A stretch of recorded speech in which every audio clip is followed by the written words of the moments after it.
हाँ जी, तो admission of A partner chapter शुरू हो चुका है। 5 टॉपिक आपको बताए, पहला टॉपिक आपका क्लियर हो गया। अब उस पहले टॉपिक के बेस पे आपको वो सब कुछ क्लियर हो चुका है। क्या? एक तो adjustment of capital, adjustment of goodwill, ये आप समझ रहे हैं। एडजस्टमेंट ऑफ गुडविल ये आपका कवर हो चुका है। आपका एंट्री तो आप कर ही लोगे। Bring in cash, not bring in cash, bring in cash, not bring in cash, ये आप कर ही लोगे टॉपिक, है ना। बस आपको यहां प्रॉब्लम थी कि सैक्रिफाइस रेशो कैसे निकालें, कि भी इनको कैसे बांटा जाए, और सैक्रिफाइस के लिए न्यू निकालना पड़ता है, और new old minus new trick आपको मैंने करवा दी है, आप उसको ध्यान से करना। आज थोड़ा सा स्टडी का टाइम ज्यादा दो, पेपर नजदीक है ना आपके। चलिए, तो ब्रिंग और नॉट ब्रिंग की अगर हम बात करते हैं, एंट्री आप कर लेंगे। ब्रिंग है तो एंट्री बैंक से स्टार्ट करेंगे। जो पार्टनर, नया पार्टनर ब्रिंग इन कैश लेकर आता है तो उसे क्रेडिट करते रहिए, ठीक है। और उस गुडविल को ओल्ड पार्टनर डिवाइड करेंगे सैक्रिफाइस रेशो में। किसमें करेंगे? सैक्रिफाइस रेशो में। यहां तक क्लियर पॉइंट्स। चलिए, अब बात एक सबसे मोस्ट इंपोर्टेंट टॉपिक की है। अगर क्वेश्चन में क्लियर ना हो ब्रिंग है या नॉट ब्रिंग है तो उसे कौन सा केस मानोगे? तो उसे नॉट ब्रिंग इन कैश, ये वाला टॉपिक मानोगे। अगर क्वेश्चन में क्लियर नहीं है कि गुडविल जो है कैपिटल है, कैपिटल का तो कोई केस ही नहीं है, टॉपिक ही गुडविल चल रहा है। गुडविल के लिए अगर वो ये बात बोलता है कि वो ब्रिंग इन कैश है या नॉट ब्रिंग इन कैश है तो क्लियर है। अगर वो कुछ भी नहीं बोलता कि वो ब्रिंग इन कैश है या नॉट ब्रिंग इन कैश है तो आप उसे कौन सा केस मानोगे? नॉट ब्रिंग इन कैश, जिसकी एंट्री एक ही होती है, न्यू टू ओल्ड। क्या एंट्री होती है? New to old. न्यू के आगे आप लगाओगे पार्टनर करंट अकाउंट। क्या लगाओगे? न्यू पार्टनर करंट अकाउंट, और ओल्ड के आगे लगेगा to old partner capital account. Old partner capital account, ठीक है। नरेशन आपको पता ही है, not bring in cash, okay, not bring in cash, clear. अब बात करते हैं इस एंट्री के बारे में। नॉट ब्रिंग इन कैश की जो एंट्री है वो एंट्री कहां कहां ट्रांसफर होती है, तो ये दोनों बातें नोटिस कीजिए। एक तो ये जो एंट्री ट्रांसफर होती है, ये एंट्री है जो आपकी ट्रांसफर होती है, ये वाली एंट्री, ठीक है। तो एक तो होती है कैपिटल अकाउंट के क्रेडिट में, जो आप आगे बनाते हो कैपिटल अकाउंट के क्रेडिट में, और दूसरा बैलेंस शीट की एसेट में। कहां ट्रांसफर होती है? बैलेंस शीट की एसेट्स में, ये वहां जाके ट्रांसफर कर दी जाती है। बात समझ में आई? बैलेंस शीट की एसेट में वहां जाके ट्रांसफर कर दी जाएगी। ओके, यहां तक नोट किया सबने? ओके, आगे चलते हैं, ठीक है। उसके बाद हम बात करते हैं रिवोल्यूशन की, जनरल की, कैपिटल अकाउंट की। रिवोल्यूशन की, जनरल की, कैपिटल अकाउंट की, ठीक है। ओके, तो अब आपको अच्छी तरह से पता है जो आपका अगला मोस्ट इंपोर्टेंट टॉपिक है रिवोल्यूशन अकाउंट है। अब आपको ये तो अच्छी तरह से पता है कि एडजस्टमेंट ऑफ कैपिटल आए, हिडन गुडविल आए, या कहीं कोई भी आए, रिवोल्यूशन अकाउंट का सम तो आता ही आता है ना। अब रिवोल्यूशन के सम में या तो एडमिशन आता है या रिटायरमेंट आता है, ये कंफ्यूजन रहती है ना। तो आपको मैं एक बात बताऊं, एडमिशन, रिटायरमेंट और डिजोल्यूशन तीनों एक दूसरे से कनेक्ट है। तीन में से दो के सम आते हैं, एडमिशन और डिजोल्यूशन, ये दो पक्का कर लीजिए। रिटायरमेंट को थोड़ा कमजोर रखिए। अगर रिटायरमेंट जिसका अच्छा एडमिशन कमजोर है तो एडमिशन की जगह रिटायरमेंट और डिजोल्यूशन कवर कर लीजिए। ये 3 चैप्टर में से आपके 2 चैप्टर आपके अच्छी तरह से 20 नंबर कवर करवाएंगे, या 22 या 3 तक नंबर आराम से कवर करवा देंगे, क्योंकि पार्टनरशिप पूरी 35 नंबर की है। ओके, जो आपका फंडामेंटल ऑफ कंसेप्ट है, जिसका मैंने शॉर्ट वीडियो में परफॉर्मा डाला था, वो अकेला 10 नंबर का चैप्टर है, ठीक है। 10 का ये 3 चैप्टर, ये 22 के, और एक गुडविल वाला चैप्टर है, वो 2-3 का आ जाएगा। हो गया 35 पूरे। अब हम बात करते हैं आगे इसकी कि एडमिशन, रिटायरमेंट, डिजोल्यूशन, ठीक है। तो चलिए, सबसे इंपॉर्टेंट है यहाँ पे revolution account, capital account and general, balance sheet. Balance sheet है, ठीक है। आपको पता है रिवोल्यूशन अकाउंट है, कैपिटल अकाउंट है, बैलेंस शीट है, ये 3 आइटम है।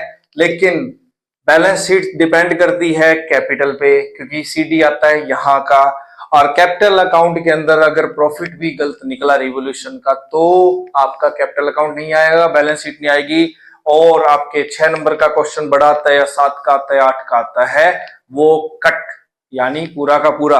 आप ये सोचते हो हाँ भाई आगे इनके नंबर मिलते हैं, ऐसा कुछ नहीं होता। कई बार मूड पे होता है सीबीएसई के चेक करने वाले पे कि वो उसके नंबर देगा या नहीं देगा। ओके चलिए वो बाद की बातें हैं, बट आपकी गलत हुई क्यों? ठीक है, आप जुड़े भी तो C3 इंस्टीट्यूट से हो, तो आपका गलत होने का तो सवाल ही पैदा नहीं होता।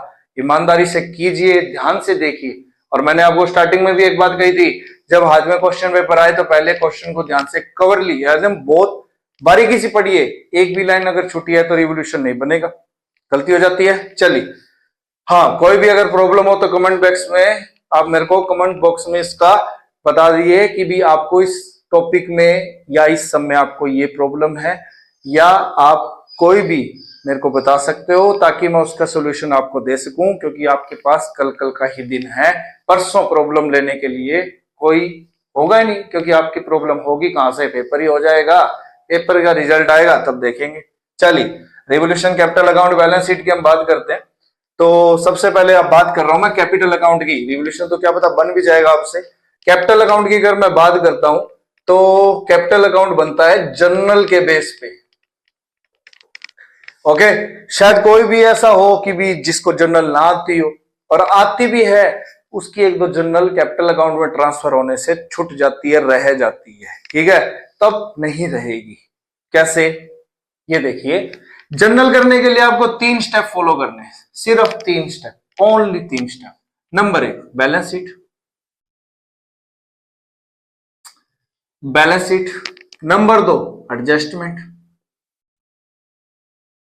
और नंबर 3 रिवोल्यूशन अकाउंट। जर्नल करने के लिए आपको ये 3 स्टेप फॉलो करने हैं। अगर जर्नल आपकी सही बनी है, अगर एक भी एंट्री नहीं छूटी है, तो आप कैपिटल अकाउंट का बिल्कुल सही जवाब, एंड फिर बैलेंस शीट आपकी ओके। बट अब ये सोच रहे हो कि यहां बैलेंस शीट तो बनानी है, जर्नल के लिए बैलेंस शीट में लाऊं कहां से? ये मैं ओल्ड बैलेंस शीट की बात कर रहा हूं। किसकी बात कर रहा हूं? ओल्ड बैलेंस शीट की, जो आपको गिवन होगी ऑलरेडी 31 मार्च की। और जो आप ध्यान रखना, जो बैलेंस शीट आपको गिवन होती है वो होती है क्लोजिंग बैलेंस शीट। क्या होती है? Closing balance sheet. और जो आप बैलेंस शीट नहीं बना रहे हो उसको आप ओपनिंग बैलेंस शीट कहते हो। क्या कहते हो? ओपनिंग बैलेंस शीट, जो 1 अप्रैल की बनती है। ठीक है, आज तक शायद ये किसी ने नोटिस ही नहीं किया होगा। बैलेंस शीट आई, बनाया, नई बैलेंस शीट चिप दी। तारीख का बहुत महत्व होता है, जब पेपर में सम करो तो बैलेंस शीट के पीछे तारीख लिखना मत भूलना, और फायदा रहेगा। चलिए, तो जर्नल करने के लिए 3 स्टेप बताए हैं। ओल्ड बैलेंस शीट देखेंगे, एडजस्टमेंट और रिवोल्यूशन। ओल्ड बैलेंस शीट में आपको अच्छी तरह से पता है, आप रिजर्व्स वगैरह देखते हैं। ठीक है, ओल्ड बैलेंस शीट होगी, बना देते हैं। ठीक है, ये नोट कर लीजिएगा साथ में। एक तो आपको मिलेगा जनरल रिजर्व, अच्छी तरह से याद कर लीजिएगा। एक मिलेगा रिजर्व फंड, एक मिलेगा वर्कमैन कंपनसेशन रिजर्व,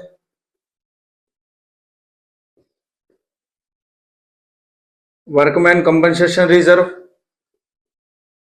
एक मिलेगा आपको investment fluctuation fund, investment fluctuation fund, समझ आ रही बात ना? ठीक है, एक मिलेगा प्रॉफिट एंड लॉस का credit balance, profit and loss का क्रेडिट बैलेंस, एक मिलेगा इंश्योरेंस फंड। ये हो गए 6 आइटम। एंड यहां आपको मिलेगी, ये आपके एसेट्स हैं। एसेट में आपको एक तो मिलेगा गुडविल, एक मिलेगा प्रॉफिट एंड लॉस का debit balance, profit and loss का debit balance, and advertisement expenditure. क्या मिलेगा? Advertisement expenditure account. ये आपको 9 आइटम है। ये अच्छी तरह से दिमाग में बिठा लीजिए। इन 9 आइटमों को बैलेंस शीट में देखना है। पेपर के अंदर आपको कम से कम 2 आइटम तो मिलेगी, चाहे वर्कमैन मिले, जनरल रिजर्व मिले, या यहां से गुडविल मिले, या इनमें से चारों मिल सकती है। और सम को ध्यान से देखना, लायबिलिटी और एसेट दोनों में से कोई भी हो सकती है, दोनों जगह भी आइटम हो सकती है। तो एंट्रियां करनी सबको आती होगी। लायबिलिटी है, समझ रहे हैं? लायबिलिटी है वो एंट्री में डेबिट जाएगी, और जो एसेट है वो एंट्री में क्रेडिट जाएगी। मतलब जनरल रिजर्व दे रखा हो तो general reserve to old partner, goodwill दे रखी है तो ओल्ड पार्टनर टू गुडविल। ये है पहली बैलेंस शीट का टॉपिक। क्लियर? अब उसके बाद आपको देखना है सेकंड पॉइंट, एडजस्टमेंट। ठीक है, ये है आपका जर्नल करने का पहला step, balance sheet. Second number पे आपको देखना है एडजस्टमेंट। क्या देखना है? एडजस्टमेंट। एडजस्टमेंट का मतलब जो आपको बाहर मिलेगी, जिसमें आप प्रॉफिट लॉस वगैरह ये सब देखते हो, तो एडजस्टमेंट में आप ये चीजें नोटिस करोगे कि एडजस्टमेंट में क्या होता है। एक तो आप ये नोटिस करोगे ब्रिंग इन कैश, उसकी एंट्री ट्रांसफर करोगे। Second, not bring in cash, उसकी एंट्री ट्रांसफर करोगे। थर्ड, एसेट टेकन, कोई भी पार्टनर ने एसेट ले लिए, उसकी एंट्री ट्रांसफर करोगे, ठीक है। और number 4, liability taken. Number 4, liability taken. General करने के लिए पहला स्टेप बैलेंस शीट की 9 आइटमें, एडजस्टमेंट के ये चारों आइटमें ये देखोगे। और number 3, revolution. Number 3, revolution. Revolution में सिर्फ आपको एक ही चीज देखनी है, लॉस है या प्रॉफिट है। क्या है? लॉस है या प्रॉफिट है, ठीक है। अगर लॉस आया तो रिवोल्यूशन डेबिट, प्रॉफिट आया रिवोल्यूशन क्रेडिट, ठीक है। आज के लिए आपको इतना ही काम करना है। इनको जो आपको बनाया गया है, जो आपको परफॉर्मा बताया है, आप उसको लिखिए और इनको करने की कोशिश कीजिए। ये कैपिटल अकाउंट में कैसे इनको ट्रांसफर करना है, इससे आपकी बैलेंस शीट हो जाएगी। बाकी का कल हम करेंगे hidden goodwill, adjustment of capital, और बाकी सब प्रॉब्लम का सॉल्यूशन करने के लिए चैनल को लाइक कीजिए, सब्सक्राइब कीजिए और शेयर कीजिए। हमारे पास अभी दिन बहुत कम है, तो जल्दी से जल्दी आपके लिए और से अच्छे टॉपिक्स आपके लिए लाए जाएंगे।